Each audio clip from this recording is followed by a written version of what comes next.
वहाँ जिस तरीके से वो उन्होंने टूरिज्म को डेवलप किया है, वहाँ एक स्पेशल ट्रेन चलती है राजधानी के नाम से, जो आपको मुगल एरा में ले जाती है।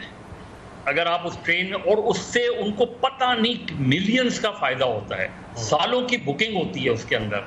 जबकि हिंदुस्तान में रहने वाले मुसलमान आज ज्यादा अच्छी जिंदगी गुजार रहे हैं comparatively Muslims living here in Pakistan. Taj Mahal के पत्थर चूंकि उसकी शाइन डिमिनिश हो रही है आहिस्ता आहिस्ता इंडस्ट्रीज की वजह से, उन्होंने उसके अतराफ में जितनी इंडस्ट्रीज थी उन सबको रिलोकेट कर दिया ताकि उनकी चिमनियों के धुएं की वजह से ताजमहल का पत्थर खराब ना हो।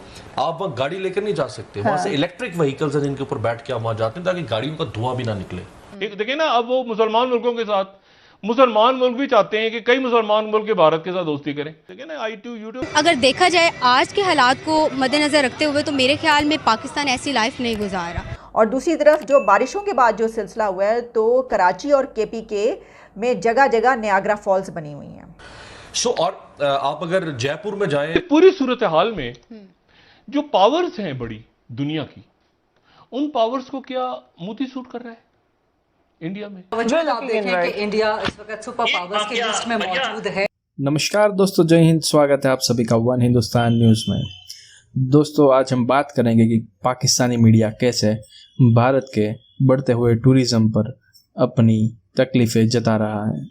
दोस्तों, जैसा कि आप जानते हैं, भारत में हर दिन आने वाले टूरिस्टों की संख्या बढ़ती ही जा रही है, क्योंकि भारतीय लोग आने वाले सभी देशों के टूरिस्टों का सम्मान करते हैं और उन्हें एक भगवान की तरह मानते हैं। जबकि पाकिस्तान में वहाँ के लोग उन्हें ना ही कोई सम्मान देते हैं, उल्टा वहाँ पर चोरी और लूटमारी की घटनाएं ही बढ़ती जा रही हैं।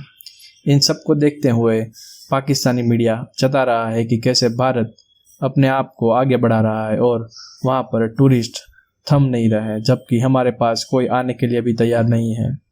दोस्तों, इस वीडियो को आगे देखने के लिए कृपया हमारे चैनल को सब्सक्राइब करें और बेल आइकन दबा दें। जय हिंद, जय भारत। मैं और आमिर ज़िया दोनों साथ थे, हम इंडिया गए थे। तो सबसे पहले तो जब हम जहाज़ में सवार होने लगे तो नेशन अखबार हमारे सामने आया, उसमें लिखा था, उसमें हम सबको ट्रेटर्स डिक्लेयर कर दिया था कि हम जो है पीपल्स टू पीपल डायलॉग के लिए वहाँ जा रहे हैं। अच्छा, वहाँ जो आज भी मुझे और आमिर को अच्छी तरह याद है कि वहाँ जिस तरीके से वो उन्होंने टूरिज्म को डेवलप किया है, वहाँ एक स्पेशल ट्रेन चलती है राजधानी के नाम से, जो आपको मुगल एरा में ले जाती है। अगर आप उस ट्रेन और उससे उनको पता नहीं मिलियंस का फ़ायदा होता है, सालों की बुकिंग होती है उसके अंदर उसमें। बिल्कुल इसी तरह वहाँ जो दिल्ली फोर्ट वगैरह है, उसमें अगर आप जाएं तो उसमें बाकायदा नाइट शोज़ होते हैं, ये होते हैं। यहाँ शाही किले में सिर्फ हमें याद है कि सियासी कैदी रखे जाते थे, उसके अलावा शाही किले को कभी हमने अच्छी तरीके से प्रेजेंट ही नहीं किया। हमने शालीमार बाग को अच्छी तरह प्रेजेंट नहीं किया। और आगरा जब मैं ताजमहल गया तो उन्होंने ताजमहल के पत्थर चूंकि उसकी शाइन डिमिनिश हो रही है आहिस्ता आहिस्ता इंडस्ट्रीज की वजह से, उन्होंने उसके अतराफ में जितनी इंडस्ट्रीज थी उन सबको रिलोकेट कर दिया ताकि उनकी चिमनियों के धुएं की वजह से ताजमहल का पत्थर खराब ना हो। आप वहाँ गाड़ी लेकर नहीं जा सकते, वहाँ से इलेक्ट्रिक व्हीकल्स हैं जिनके ऊपर बैठ के आप वहाँ जाते हैं ताकि गाड़ियों का धुआं भी ना निकले। और आप अगर जयपुर में जाएं, आप अगर यकीनन गए होंगे मजर साहब, तो जयपुर में आज भी उनके वो जो राजाओं महाराजाओं के जो कले थे, आज भी वो कले उनकी फैमिलीज के पास भी हैं जी। गवर्नमेंट उनको फैसिलिटेट करती है ताकि आप इनको मेंटेन रखें, प्रिजर्व रखें। उनमें से कुछ होटल्स में तब्दील कर दिए गए, बहुत शानदार, और दुनिया के महंगे महंगे होटल्स वहां पे हैं जो एक्चुअल उन कलों के। अभी मेरा ख्याल है उसे पिंक सिटी कहा जाता है। पिंक सिटी, बिल्कुल, गुलाब वादी उसको कहते हैं, पिंक सिटी। आप देखें कि इंडिया इस वक्त सुपर पावर्स की लिस्ट में मौजूद है। उनका एक कल्चरल इंग्रेस है, इकोनॉमिक इंग्रेस है, उनका IT का इंग्रेस कितना ज्यादा है दुनिया भर के अंदर। तो ये चीजें उनकी पॉजिटिविटी है जिससे कायद-ए-आज़म ने पाकिस्तान की डिमांड क्यों की थी, जबकि आज के दौर में इंडिया में रहने वाले मुसलमान ज्यादा आसाइशों में और ज्यादा अच्छी जिंदगी गुजार रहे हैं कंपैरेटिवली पाकिस्तानी मुस्लिम्स। और अगर हम बात करें पाकिस्तान की, तो क्या ये वही पाकिस्तान है जो कायद ने बनाया था और जिसका ख्वाब देखा गया था? कायद-ए-आज़म ने पाकिस्तान की डिमांड क्यों की थी, जबकि हिंदुस्तान में रहने वाले मुसलमान आज ज़्यादा अच्छी ज़िंदगी गुजार रहे हैं comparatively Muslims living here in Pakistan? Basically कायदे आज़म ने जो था वो टू नेशन थेरी की जो थी डिमांड की थी। टू नेशन थेरी क्या है कि हिंदुस्तान और मुसलमान जो हैं एक सेपरेट ज़िंदगी गुजार सकें, अच्छे तरीके से गुजार सकें। लेकिन अगर देखा जाए आज के हालात को मद्देनज़र रखते हुए तो मेरे ख्याल में पाकिस्तान ऐसी लाइफ नहीं गुजार रहा।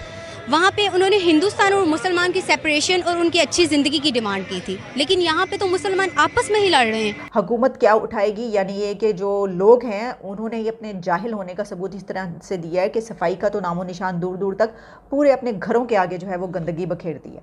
और दूसरी तरफ जो बारिशों के बाद जो सिलसिला हुआ है तो कराची और KPK में जगह जगह नियाग्रा फॉल्स बनी हुई हैं, गड्ढे बने हुए हैं और चार चौकों का जो पानी आ रहा है वो नियाग्रा फॉल्स के अंदर जा रहा है और लग रहा है कि जैसे सैलाब आ गया है। यूं पोला हो गया कराची ना, यूं नहीं होता जिस तरह आप मिट्टी उठाते हैं तो पता चलता है कि सड़कें जो हैं वो इस तरह हो चुकी हैं, ऐसे ही नज़र आ रहा है। पानी इतना है कि जो बड़ी गाड़ी होती है प्राडो उसकी भी खिड़कियों से अंदर आ रहा है। आदमी भी डूब गए हैं और फिर उन्होंने क्या किया कि कश्तियाँ ली और एक कश्ती भी नज़र आई। अगर आप समझ रहे हैं कि मैं गलत कह रही हूँ तो ऐसी बात नहीं है, कश्ती नज़र आई है और कश्ती में बैठ के लोग जा रहे हैं। होगी किसी के पास पता नहीं कहाँ से, या वो जानते हैं आप वहाँ पे समंदर है, कोई मछेरा कोई इस तरह का जो माहीगीर होगा जिसके पास कश्ती होगी, और बाकी जो लोग हैं लड़के वो तैर रहे हैं और टायर पकड़ लिए उसके अंदर, टायरों के अंदर जाके तो वो तैरते हुए जा रहे हैं। ये सिचुएशन हमें नज़र आई है कहाँ पर?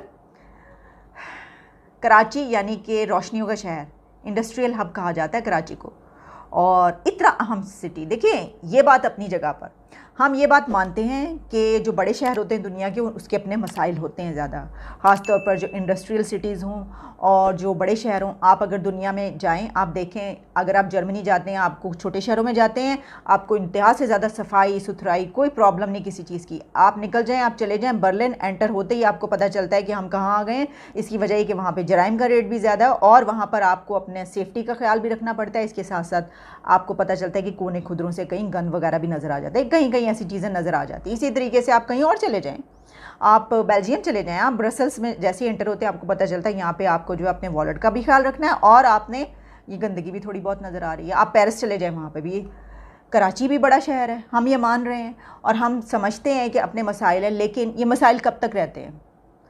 ऐसा तो पूरी दुनिया में किसी शहर में नहीं होता। ऐसे शहर में, इतना बड़ा शहर कि जहाँ पे ये हो कि बारिश आए तो पूरा शहर डूब जाए। अब देखिए कि ये एक ऐसा मसला है जिसमें लोगों की जानें जाती हैं। 2 साल पहले, 1 साल पहले और फिर 3 साल पहले, ये कई मुसलसल कॉन्टीन्यूसली ऐसा हो रहा है कि जब बारिशें इस तरीके से आती हैं तो जो हालात होते हैं, पूरा जो कराची है वो तैरता हुआ निकल रहा होता है, लगता है वेनस आ गए हैं। बिल्कुल वेनस का मंजर पेश कर रहा है इस वक्त कराची शहर ही ऐसा है। भाई ये तो पानी में चलना है आपने, घर भी पानी पे बने हुए हैं, लोग देखें तैर रहे हैं, वो बेचारे गरीब हैं इसलिए उनके पास जो है वो कश्तियाँ नहीं है तो वो टायरों में फंसा के अपने आप को निकल रहे हैं। ये सिचुएशन है।